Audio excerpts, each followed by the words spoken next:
Thank SAS for the opportunity to speak today. To Michelle Pinelli, thank you very, very much. And of course, the champion of champions, Rodrigo, thank you. You do a wonderful job and you're very inspiring to us all. I was asked by Rodrigo if I would talk about the, if you like, the frustrations and the difficulties faced by clubs outside the European region in regard to complying with the WUSV rules, regulations and so on. And we're all aware of harmonisation. And so my theme is based on, I guess, the frustrations, difficulties and so on that were faced by and still faced by countries outside the Eurozone, such as Australia, where I live. And that's what I'll be talking about today. One of the things that I felt gave me an insight into the difficulties of, if you like, multiculturalism in regard to German Shepherd dogs is that I had an Italian Catholic mother and an Irish Protestant father. And for most of my life, the thing that rings in my ear is my father telling me in front of my mother that Catholics weren't to be trusted, that Protestants really were the superior race. And I remember as I got a little older, and I believed that in the beginning, and as I got older and I started to work it out myself, I started to think, but if my mother's Catholic and they're bad, and I like her more than I like you and you're a Protestant, something's not quite right. And so with that upbringing and having an Italian mother and an Irish father, I think that's given me an insight that a lot of people may not otherwise have. I know what it's like to have one foot in two camps and the politics that are associated with that, and playing games, playing one person off against another. So I know all about that from the inside out. When I was asked to do this, I wasn't quite sure about the exact parameters, because if you were to give a talk on the difficulties associated with countries outside the Eurozone, such as India, what do you cover? It's immense. It's not just cultural. It's how does India communicate at a reasonable level with someone basically that's in Germany. The other thing that I'm aware of from my own experience that might come as a bit of a shock to a lot of people in the Eurozone is that outside the Eurozone, most members have no idea what's going on, and the vast majority of members actually don't care. And that's something that has to change if we are genuine about having a global, universal German Shepherd dog. We can't be focused in a very small space, to use Rodrigo's words, in our own little bubble. And the truth is that does exist. And even this meeting, a lot of people contacted me when the agenda came out to say, well, what about us? From Jamaica to India to America, what about us? Why aren't we included? And I explained that it was focusing on the Euro region.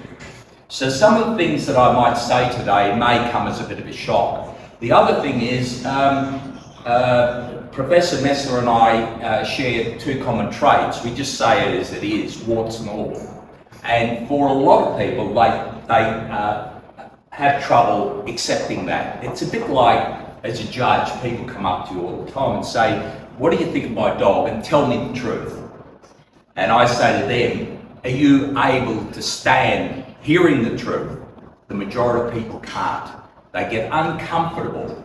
And the first person that's going to feel uncomfortable today is sitting in front of me. So, as I said, harmonisation really was the first time in the history of the WSV that something actually happened where the WSV, the SV, senior management was making contact with countries throughout the world to say, we can help you, and what we're going to do is improve the breed globally. The first time ever.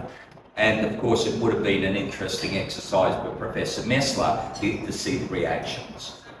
So it would be fair to say Professor Messler's candid and forthright style and his inaugural speech delivered at the WSV Congress was treated with trepidation by many WSV member delegates.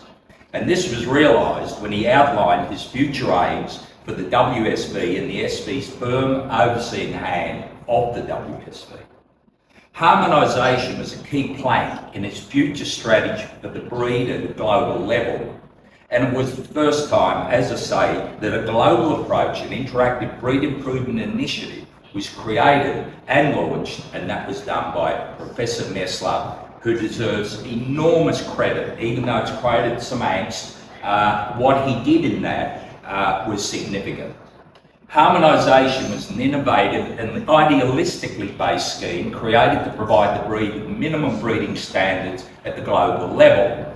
Within those standards, there were 3 levels of attainment, which was done to accommodate the fact that some WSV member countries had better facilities and internal environmental support than others. In hindsight, there were a number of inherent problems with the introduction and execution of harmonisation. 1, poor communications by the WSV Secretariat, the member clubs before and during the harmonisation launch. A lack of understanding and appreciation of the dog history of member clubs, such as culture, politics, government legislation, supporting personnel, facilities, and even a disregard for people who held positions and were held in high regard by their own clubs. Third, a my way or the highway approach, a do it as we say or leave the WSV. In effect, harmonisation for many WSV clubs outside the Eurozone was anything but harmonious. It was highly disruptive and divisive, damaging for some clubs internally and damaging regarding many WSV members' clubs' attitude toward the SV itself.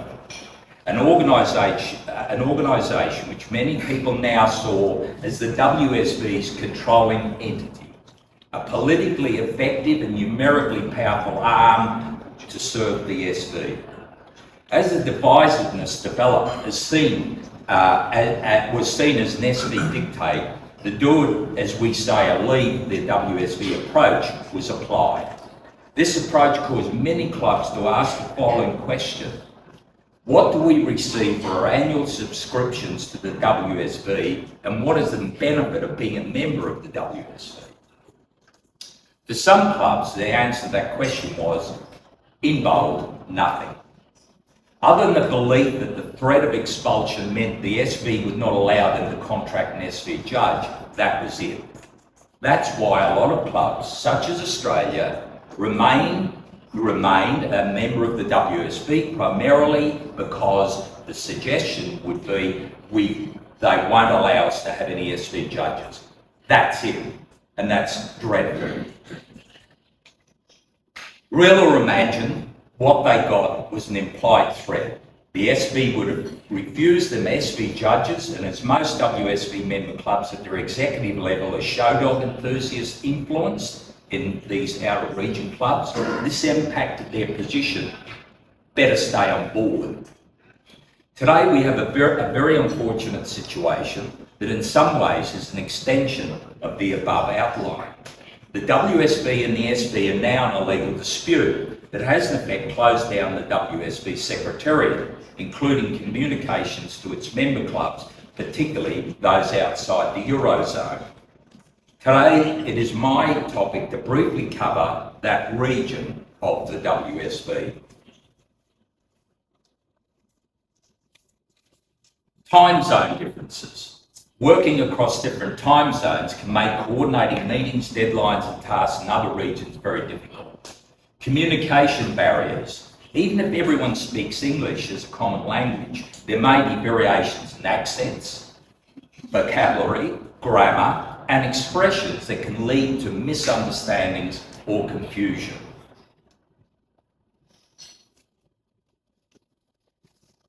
Cultural and operational diversity. Cultural differences. Working with people from diverse backgrounds and values can enrich and create challenges when there is a need for understanding and respecting each other's norms, beliefs, preferences and expectations.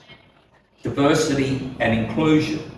A global organisation exposes one to a diverse range of people from different backgrounds, perspectives, experiences, and this can foster creativity, innovation and empathy, which Rodrigo spoke about often.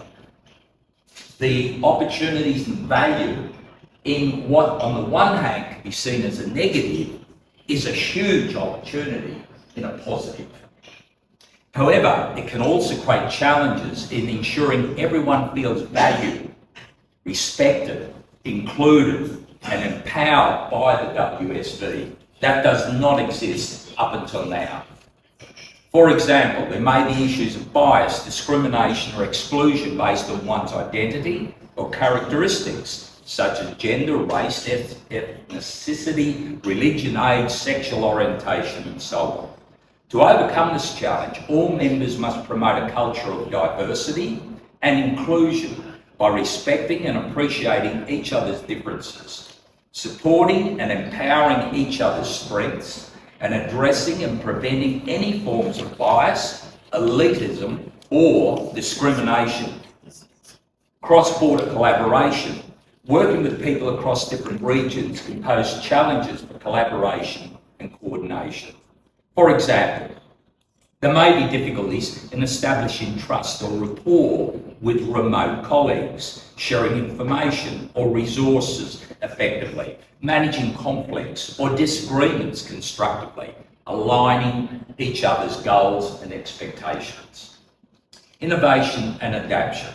The global scene is dynamic and dog owners' needs and preferences vary from region to region.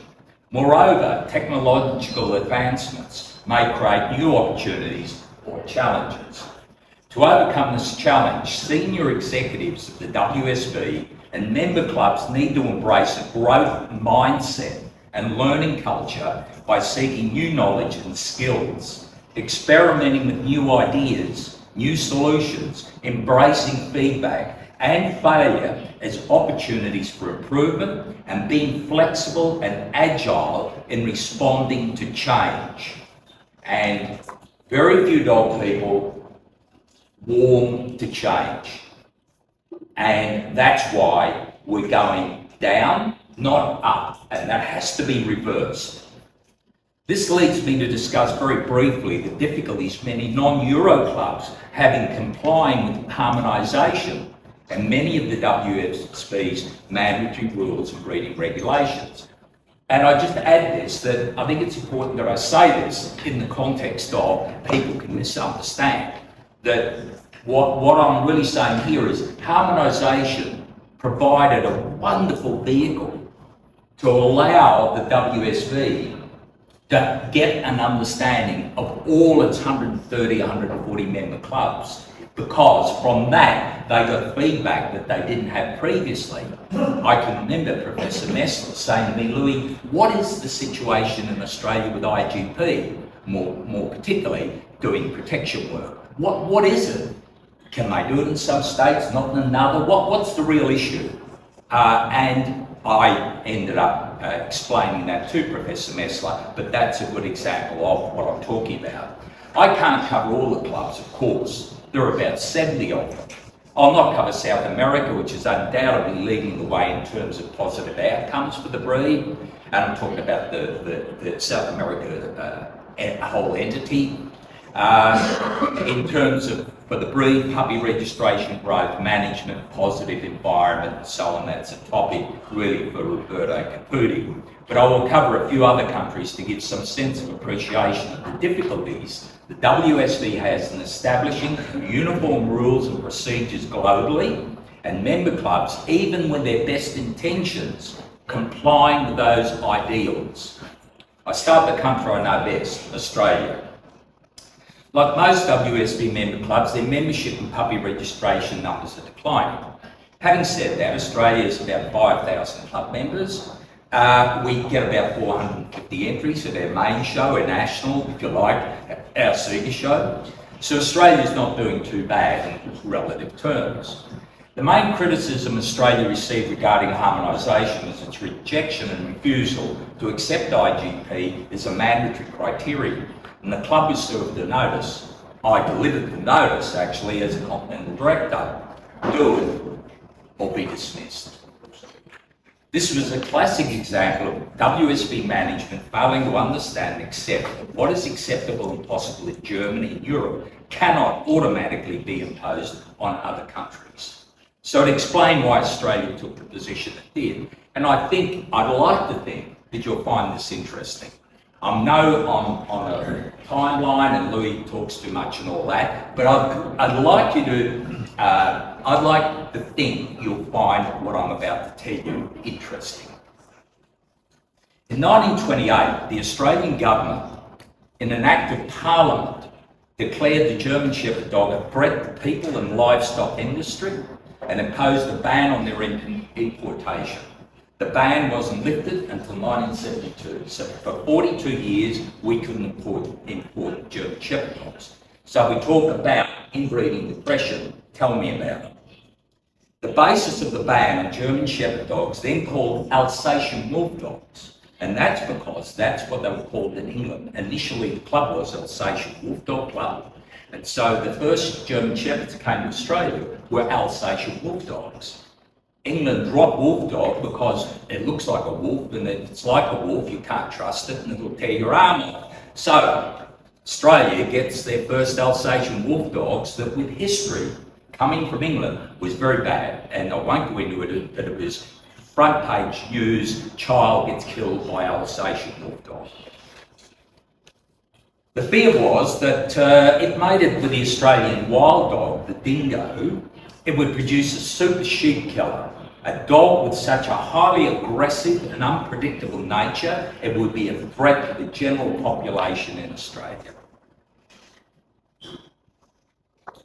This newspaper press release states in part, and at that time the government was pastoral. This was the biggest pastoral newspaper called The Land in Australia, a very powerful newspaper. The newspaper press release states in part, crossed with the dingo, they will become dangerous to human life and merciless killers of sheep and cattle. The ban was finally lifted only because of a massive effort by Australian clubs and their enthusiasts. When IGP was discussed as a dog sport, the enthusiasts who lived through the ban, who were still influencing the decisions of the club, who were aware of this history, given the guarding protection element in IGP, that is the only issue. Fear that if an imported German Shepherd dog was to bite someone, it could again be seized on by the press. The result would be the reinstatement of the ban, and if that happened, it would be never lifted again. Enthusiasts understood the principle of bite work in dog sport, and most supported. It wasn't because they didn't support it, it was the fear of what would happen. And so for them it was a case of being overjoyed at the lifting of the ban and not being prepared to take the slightest risk of that being reinstated. You think about that. Which side of the fence would you stand on? So the Australian member clubs being told to embrace and support IGP or be dismissed from the WSV was more than disappointing. It was an act of autocratic institution making and enforcing its decisions without respecting a member club's history, reasoning, members' wishes, environment and facilities. Regarding competent IGP trainers, we have very few. I'm only guessing, I reckon there'd be 2 in the whole of Australia. If anyone's seen a map of Australia, Europe and half the rest of the world fits inside it. If I want to drive from my club to, say, a club in WA, that would take me 5 to 6 days. So, 2 IGP trainers in the whole of Australia, and we've got to introduce and bring in IGP. In addition to this, the GSDCA is the WUSV member club, and it cannot exist in Australia without being recognised by the Australian Kennel Control. Their position, the ANKC, is that the GSDCA must not embrace the support protection guard work. To do so would mean disaffiliation. The GSDCA will cease to exist. That's it. We're gone. It's all over. No membership because there is no organisation. I'd add this at the end, and I did a little note at the end. And I know this will be controversial. I know all the issues about IGP and how important it is to the breed, blah, blah, blah. I'm aware of it all. And the trouble is, when I give my opinion about IGP and doubt what its benefit really is, and I'm talking about more the protection work, how valuable really is that? Is there not an easy way to do it without contact? And then we could get involved in that. What I know is, any judge that's been to Australia would agree with me when I say we do not have a character problem in the show dog population in Australia. If you go to our national with 450 dogs, if 1 dog, 2 dogs bolted or tried to bite you, that'd be about it. And that's with no work at all. Now, I understand lots of arguments about the inheritability in working dog. I understand that. I'll now mention another vast country, India. And I know India quite well because it's almost like the last 10 years I've judged there every year. And I've got a lot of friends there and so on. I've judged in India and lectured many times, so I have an awareness of the dog scene there, but for this presentation, I wanted advice from someone born in India who still lives there and has broad knowledge of the dog scene. I didn't want a commentary from someone too close to the effect of allowing self-interest and politics to cover their impressions. And the analogy I had was, if we decided that Count Dracula should look after the blood bank, I wouldn't go to Count Dracula to say how are things going in the blood bank. And that is the problem with asking a lot of people, how's it going in your neck of the woods? What you're going to get is what they want you to hear. And I didn't want to mislead anyone. I wanted an arm's length opinion. So I asked a friend, a lady actually, that's unusual, isn't it? So I asked a friend who understands German Shepherd scene well. I think she's had a couple of VA dogs from way back, but she's an all-breeds judge. I wanted to be candid and a highly respected, well-travelled judge. Here's her response. So I'm reading her response. Dear Louis, let me talk to you with authority as far as India is concerned regarding harmonisation and the Indian dog show environment. Sadly, in India, the wealthy people are those who can afford to buy and keep expensive pedigree dogs, but they have so many commitments at their professional work that they hardly have the time or the inclination to follow or promote stringent rules of breeding, as this is neither their profession nor their full-time interest. Their work, making money, is the primary interest. This is a hobby for various reasons. It's only their part-time hobby, not their passion, and no complete commitment to the development of this game as such. In India, the wealthy people are those who can afford to buy and keep expensive pedigree dogs, but they have so many commitments at their professional work that they hardly have the time or the inclination to follow or promote stringent rules of breeding, and this is neither their profession or interest. Of course, there are always exceptions. And Siddharth Sharma, who's here today, and that's significant in itself, is one of those exceptions. I know from discussions I've had with him on several occasions that his passion for the breed is very deep and his commitment to it is great. For example, he purchased 6 of my books to give to his staff and the Indian Kennel Control and various personnel because he believed that that would be a way that he could contribute to to the well-being of the breed. And I know that he gave the Pewter's Kennel Boys the book as well. So for that, Siddharth, and I know you've contributed quite a bit to the show this week in different ways too, thank you very much. Dog showing in India does not share the rankings or reputation of other sports like cricket, hockey, football, especially horse racing, although most of the wealthy individuals in India tend to have horses, and probably Siddharth's got a couple of horses down the back garden as well. But they love the thought of winning, and each owner's ego is bigger than the other. Remember, this is an all-breeds judge, so don't see it as specifically shepherd. This is the scene in India. In India, more than the dogs are competing. And I found this really fascinating, and it made sense. It is the owners who compete, and this is something very few foreigners understand. Since India still follows some of the traits left behind by the Britishers, the wealthy people can, besides keeping top dogs, afford at ease to keep servants, trainers, handlers, etc., who are entrusted with the job of looking after these valuable and expensive dogs. Sadly, these people, the kennel boys, if you like, come from the lower income strata, and most of us here would know the various stratas within India, and that plays a part too, with no means of educating themselves with higher studies. They have only studied in their basic vernacular and do not their vernacular language, and do not understand, read or write the most common international language, English. India has more than 30 languages and hundreds of dialects. Even if they're consumed with the interest and passion to learn more, want to have more access and exposure to the trends in the Western world, they have limited access to money and suffer from language barriers. One would think, why don't the wealthy help their employees, educate them, as I mentioned Siddharth has done?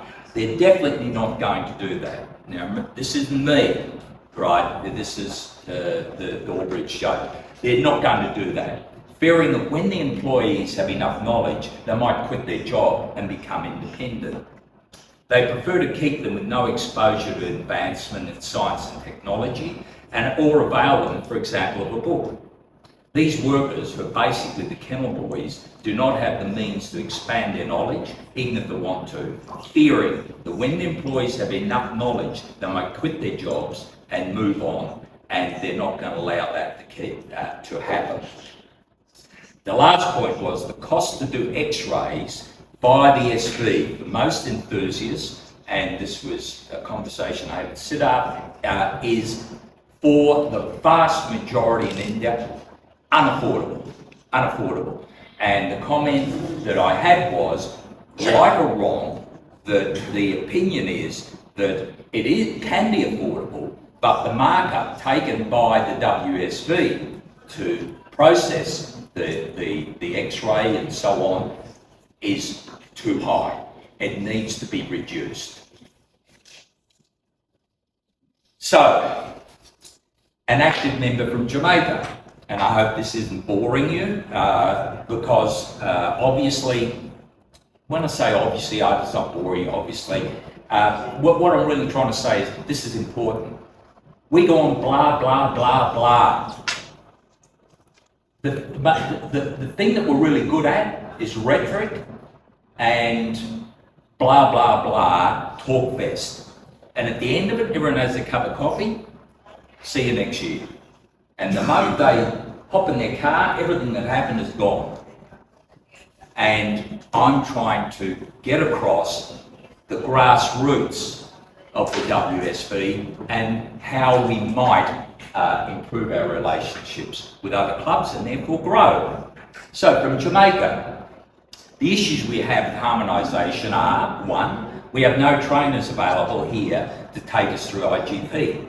No one in Jamaica can train a dog to IGP. We have no vets available to score hips and elbows. The cost of X-rays here are extremely high. In fact, he wrote crazy, and I crossed that put very high. Therefore, we must pay to have the slides sent overseas and checked, and the price to do that is astronomical and well beyond the ability of most Jamaicans to pay. All this is no benefit in essence because we have highly restricted import laws for our dogs. So if we wish to send a dog overseas for breeding or showing, it's prohibited to bring them back because of the vet costs for testing and the import duties and air freight. Jamaica does not allow dogs to come in as excess baggage. The cost of being part of WUSV is also very high. Our rate of exchange of Jamaican, $200 to Euro $1, makes it crazy. We can put on a show for about the cost of annual membership of WUSV. Despite pushing hip and elbow scoring and breed surveys, we have not been able to get it off the ground because of costs. And that is a common theme, and Professor Messler will recall when we had our meeting and he asked Eddie Santos how things were going. He said in the Philippines, it's the people are so poor, the majority, they can't afford the x-rays. And that is a common theme in a lot of countries. On another level, I visited 2 kennels in an Asian country. I was keen to see what the kennels looked like. One was owned by a very wealthy guy, and the other by a person more representative of the people who attend the show, a small breeder. So I wanted to see a big breeder and a normal breeder, the majority breeder. The wealthy man's kennels were extraordinary by any measure. All stainless steel and chrome, beautiful floor finish, air conditioned, clean, not a hint of smell. Dogs' coats all lovely, and 3 kennel boys all dressed in branded t-shirts going about their work. The other kennel was stark contrast. This is the majority of the kennels. Ramshackle bits of wood and chicken wire kennels, dusty dirt floors. It was a very hot and humid day, but no real weather protection. An awful smell and rubbish lying everywhere. But for that person, this was normal. This was normal, and it is normal.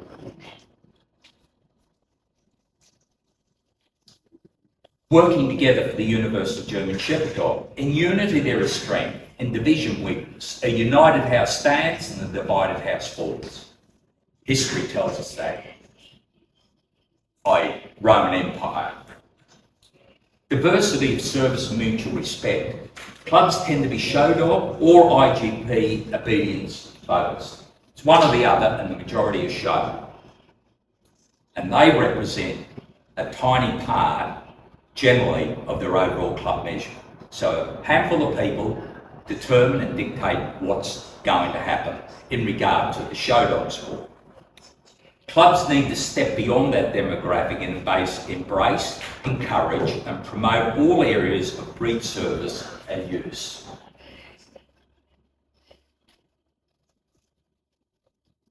Model correct behaviour. And we know that last year at the Cedar Show there were a few unfortunate incidents that occurred with the judges, and I heard there was another incident this weekend. Encourage mutual respect between exhibitors, judges, breeders and show dog, working dog enthusiasts. We have to stop the divide. There's no issue in my head with, let's simplify with colour. The grey one's a working dog, which it really isn't a working dog, it's an IGP dog. There's a grey one and there's a black and red. So whose side are you on? And by the way, you can't be on both sides, you have to make a choice. And in the dog world, that also applies to you with him or you with me. And if you're with him, then you're against me. You can't be in the middle. And that's a big problem for us. Fairness and rules. Establish, document and provide rules to promote fairness. Establish, document and provide an appeals process. Provide equal opportunity for all. Reaffirm that everyone will receive an equal opportunity for development and be recognised. Member communications. This is the biggest single issue of the lot. Fine if you're in a little area, not fine if you're in a big area. In past years, the communication between WUSV member clubs on a regular and meaningful level has been very poor.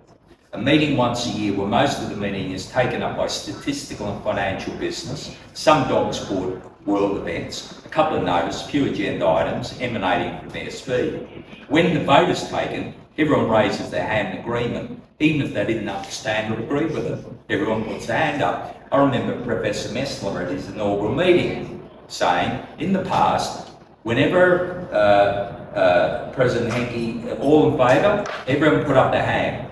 And Professor Messler said, I hope that in future that won't happen with me. If you disagree, please don't put your hand up. Keep your hand down. We can talk about it. Now, all in favour? All in favour for harmonisation. And then the whole thing just fell apart. And half the people who were at that place, 2 years later, what harmonisation? Did he mention that? Well, I actually mentioned it 3 times. Communicate with members via quarterly WUSV magazine that receives and distributes information to all member clubs. And I don't have to go into detail of the thousands of things you could put into that magazine. Just the mind boggles. And the appetite for it, particularly outside the Eurozone. I can't talk about the inside the Eurozone. Outside the Eurozone, the appetite for that would be mind-blowing. How you pay for it, ideally you want mandatory membership, ideally so it's built into every club so every member gets it, and you'd have like 60,000 magazines a month, a quarter going out.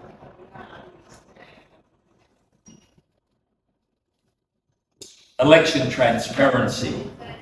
Lack of transparency and openness in an organisation leads to distrust.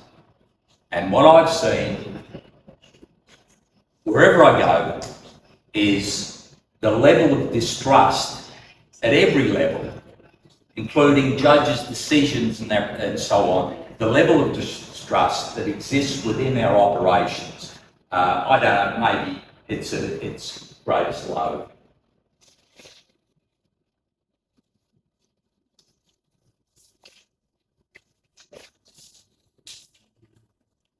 Dealing with corruption, the elephant in the room.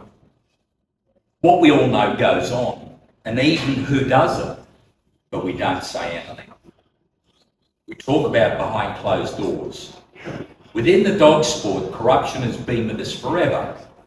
However, as the selling price of dogs has escalated to astronomical figures, corruption has kept pace with the increase in the amount of money you get for the dog. You could almost have 2 green and red lines keeping track with each other all the way to the top. Commit. Make anti-corruption part of WUSV culture and operations. Show members that the WUSV has a zero tolerance policy on corruption. Assess, know the risks and prepare for them. Recognise opportunities to improve by improving compliance. Implement, make anti-corruption programs and policies integral through all areas of the WUSV. Measure, what gets measured gets done. If you don't measure it, it doesn't get done. We don't measure very much. Monitor and measure the impact of the anti-corruption policies to identify what's working and what still needs to work. Communicate, consistently communicate anti-corruption, progress to members, and strive for continuous improvement.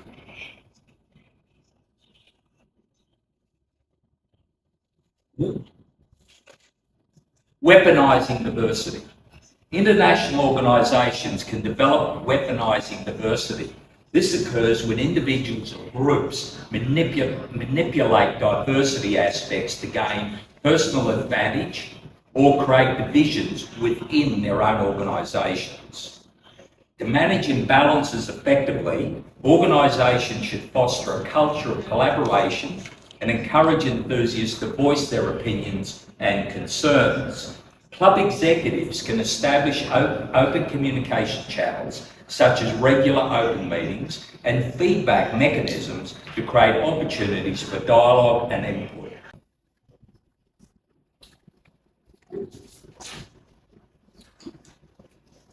WSV executive structure. The hierarchy of ego versus the inverted pyramid organisation structure. And if you think I'm talking about you, don't let vanity go to your head. Traditionally, organisational structures, including the WSV, have been structured in the form of a hierarchy. The structure focuses on leading the masses as the way to run an organisation. There is a chain of command, division of labour, and communication happens from top to bottom. This structure isn't necessarily the best. An alternative is an organisation where the dog clubs, dog owners, trainers and judges are empowered. They take ownership and take a more active role in the WSV. This is known as the inverted or upside down pyramid. The dog clubs, dog owners, currently the members are on the bottom of the pyramid and a small handful of executives are at its apex. An inverted structure reverses this. In the inverted structure, the WSV president and executive are responsible for providing leadership, setting and regularly monitoring the goals of the SV, mentoring and so on. Appointing committees, chairs, delegating tasks as necessary, recruiting, training, retaining members and maintaining regular communication with the presidents of all WSV clubs and producing a quarterly magazine. As you see, there's an editor there with sub-editors for each region. Ideally, a mandatory magazine that goes to all member club members. Regional magazine editors provide quarterly material to the WSV editor-in-chief. Regional WSV directors replace the current continental directors. WSV judges, training and accreditation. A course with 5 yearly online competency examinations. So every 5 years, every WSV member, every WSV judge has to sit for and pass a competency examination. Develop a complete breed judges training package. A comprehensive, complete training package. Examination papers, standard critiquing for written and oral format, standard judging procedures and processes, and have biannual WSV Breed Judges Conference.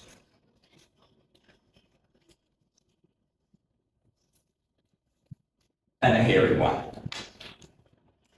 The restrictions imposed by the SV and other associated clubs that comply with it on semen exportation is a severe impediment to the WSV mission statement, which is for all member clubs to provide associate countries with breed support.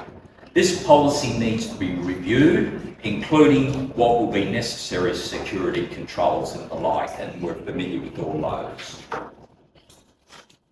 Thank you.